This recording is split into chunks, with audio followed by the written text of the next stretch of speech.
इतने दिनों बाद आज अगेन दोबारा से काम करना शुरू करा एंड गलती हो गई। इतने दिनों से कोई वीडियो नहीं थी, कुछ भी नहीं था। सारी मेरी गलती ऑब्वियसली, काम को ध्यान से ना करना एंड तो अब से चीज़ों को अच्छे से अगेन करना एंड सारी चीज़ों को ध्यान रखना है और बस बोलूँगा नहीं, करके दिखाना है। तो ठीक है, ये अपनी 8 तारीख की हमारा ट्रेडिंग जर्नल।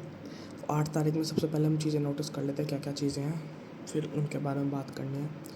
तो सबसे पहले जो चीज़ है वो है हमारी यहाँ पे हमारी ये वीकली की हाफ वीक थी, ये जो मेरा लेवल है। ठीक है, अब सिर्फ इतना ध्यान देते हैं। अब आते हैं डेली पे। अगर डेली पे आते हैं तो जो हमारी ये कैंडल है, ये हमारी फ्राइडे की कैंडल है जिसने उस दिन बेरिश मूव दिया था एंड आई थिंक ये एनएफपी की कैंडल है।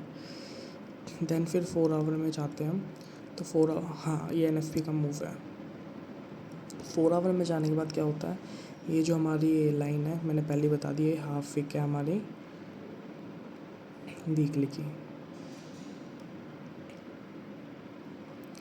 4 आवर में जाने के बाद मतलब एक चीज़ तो पहले क्लियर हो गई क्या, कि मार्केट ने हमारी साइड की जो स्विंग है उसका ब्रेकआउट दे चुका है। मतलब कि हमारा जो ट्रेंड है वो बेयरिश हो चुका है। पहली चीज़ स्विंग का ब्रेकआउट हो गया।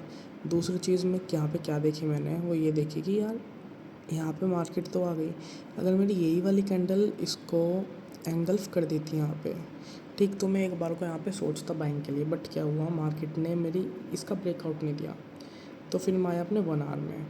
ठीक, अब मैं जैसे ही 1 आवर में आया तो मैंने 1 आवर में आके क्या देखा, यहाँ पे मेन चीज़ मैंने 1 आवर में आके ये नोटिस करा कि मेरी यहाँ पे लग रही है एक स्विंग, मतलब कि फिब रिट्रेसमेंट। मैंने यहाँ से लेके अपनी यहाँ तक की, ये फिब रिट्रेसमेंट यहाँ तक की है, तो यहाँ तक की मैंने अपनी फिब लगाई। अब जैसे मैंने अपनी फिब लगाई तो मेरे को यहाँ पे क्लियरली दिख रहा है कि मार्केट ने मतलब 0.50 पे एक डोजी फॉर्म कर दी।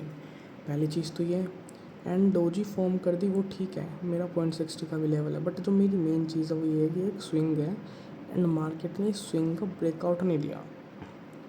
मैं आया 30 मिनट में इसका, एंड जैसे ही हम 30 मिनट में जाएंगे ना, तो हमारा एक कॉन्सेप्ट है जिसमें मार्केट क्या करती है, फेक आउट करती है। Fake out in the sense market swing का फेक ब्रेकआउट करती है, देन वो अगेन नीचे, ये देखो। तो इसने ब्रेकआउट तो दिया मेरा यहाँ पे, पहले मैं यहाँ पे बाइंग के लिए ही बैठा था। बट फिर मैंने देखा यार मार्केट ने भी इसका ब्रेकआउट दिया एंड ब्रेकआउट देने के सडन बाद मार्केट ने इसको क्या कर दिया, एंगल्फ। एंड जब मार्केट ने इसको एंगल्फ कर दिया एंड 1 आवर में डोजी बनाई, तो हमने अपने ट्रेड को यहीं से प्लान करा, एग्जैक्ट इसी पॉइंट से। ऐसा था हमारा ये, कहीं कुछ ऐसे था समथिंग, पता नहीं मेरे को वो भी। और ये था हमारा टीपी। अब इसको मैं वापस से रिफ़्रेश कर देता हूँ एक बार, तो एक्चुअल पता लग जाएगा हमारी चीज़ें कहाँ पे थी।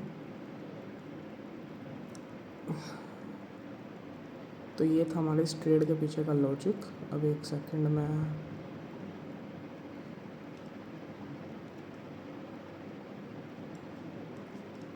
आता हूँ 1 आवर में एंड हाँ, ये रहा। तो ये थी हमारी ट्रेड। हाँ, मेरा ट्रेड टीपी नीचे तक का था।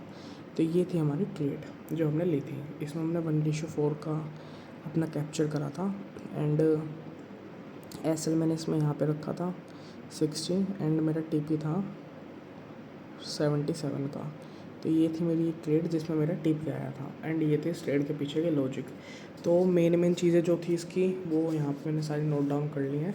सबसे पहले तो हमारी मार्केट का स्विंग ब्रेक हुआ था, ट्रेंड हमारा बेरिश था।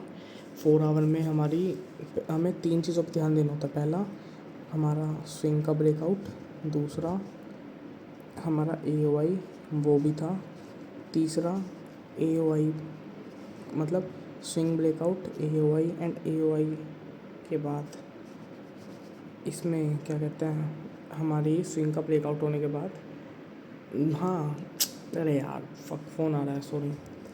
इसमें हम देखते हैं कि हमारा एक और दोबारा से चेंज ऑफ स्ट्रक्चर हो एंड देन वहाँ की उसकी एंगल्फिंग पे या फिर डोजी पे हम ट्रेड लें या फिर अपने पैटर्न पे। बट ये 3rd और 4th पॉइंट वैलिड कब नहीं होते, जब हमारी मार्केट एक सिंपल स्विंग का ब्रेकआउट देती है एंड देन उसको अगेन एंगल्फ कर लेती है, देन हम इसी पर्टिकुलर पॉइंट पे ट्रेड एग्जीक्यूट कर देता है। तो ये था मेरी 8 जून के ट्रेड के पीछे का लॉजिक। एंड 9 की भी बात कर लेते हैं। 9 में मैंने यहाँ ट्रेड ली थी on the behalf of this, ये कि ये मेरी एक स्विंग है, स्विंग का ब्रेकआउट हुआ, मार्केट ऊपर गई, देन उसने यहाँ पे एंगल्फ करा, एंगल्फ करने के बाद यहीं से मैंने ट्रेड ले ली। एसएल मेरा यहाँ का था, मार्केट मेरे एसएल को टैप करके एंड देन आप लोग देख सकते हो मार्केट कहाँ तक, वो तो बाद की बात है।